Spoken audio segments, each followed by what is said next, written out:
Welcome to the Rim Break Rodeo. We hope this video helps. You begin by getting the right tools, install NET SDK and an editor. Once installed, choose ASB. NET Core MVC versus minimal API depending on complexity, because MVC gives structure and minimal speeds prototyping. Create the project now with .NET New or the IDE wizard.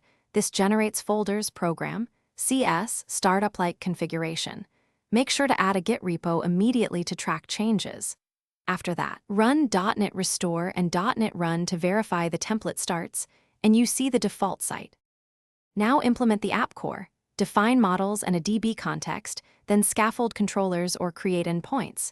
Use Entity Framework Core and run migrations so your database schema matches models. This avoids runtime errors.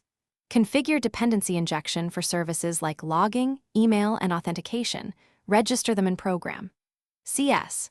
Once wiring is complete, create Razor or API responses and secure routes with policies. Test each piece locally, run unit tests, and iterate, because early tests catch wiring and DB issues before deployment.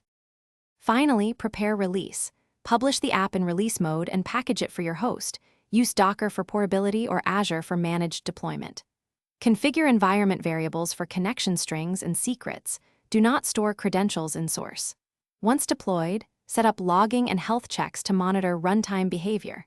If something fails, check server logs first for stack traces and environment mismatches, then reproduce locally with the same env. Make incremental fixes, redeploy, and validate the site in staging before switching DNS. Thanks for watching. Consider subscribing if we helped you.